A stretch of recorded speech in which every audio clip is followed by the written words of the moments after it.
چنانچہ ایک صحابی تھے عبداللہ ذوالبجادین رضی اللہ تعالیٰ عنہ، جوانی میں ان کو چچا نے گھر سے نکال دیا تھا تو وہ نبی علیہ السلام کی خدمت میں رہنے لگ گئے۔ ان کے دل میں اللہ کی بہت محبت تھی، چونکہ انہوں نے سب کچھ چھوڑ دیا تھا اللہ کے لیے۔ ایک مرتبہ سفر میں ان کی وفات ہو گئی تو نبی علیہ السلام نے صحابہ سے کہا کہ ان کو نہلا دو اور میں آ کے اس کی جنازہ پڑھاؤں گا اور اس کو قبر میں دفن کروں گا۔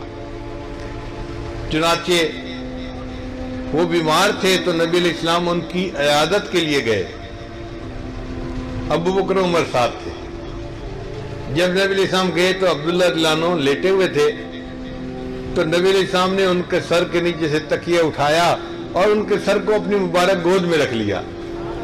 یہ وہ خوش نصیب صحابی ہیں کہ جن کی وفات اس عالم میں ہوئی کہ ان کا سر نبی علیہ السلام کی مبارک گود میں تھا اور ان کی نگاہیں محبوب کے چہرے پر پڑ رہی تھی اور اس حال میں ان کی روح کو قبض کیا گیا۔ آقا تیری معراج کہ تو لوح و قلم تک پہنچا، تیری معراج کہ تو لوح و قلم تک پہنچا، میری معراج کہ میں تیرے قدم تک پہنچا۔ کیا اللہ نے ان کو معراج عطا فرمائی تھی کہ ایسی شاندار موت عطا فرمائی۔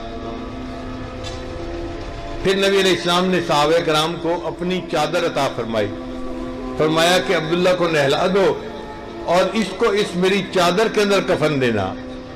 خوش قسمتی کی انتہا دیکھیے کہ اللہ کے محبوب نے اپنی چادر عطا فرمائی ان کے کفن کے لیے۔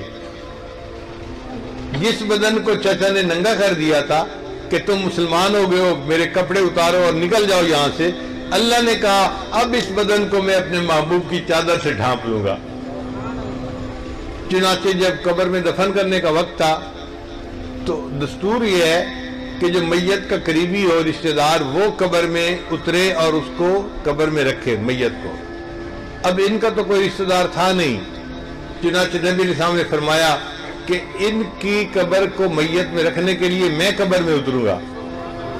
اللہ کے محبوب ہم قبر کے اندر اترے اور آپ صلی اللہ علیہ وسلم نے ان کی میت کو اپنے دونوں ہاتھوں میں لیا اور اپنی امانت کو زمین کے سپرد کر دیا، اور ان کی میت کو قبر میں رکھتے ہوئے نبی علیہ السلام نے ان کو ایک دعا دی۔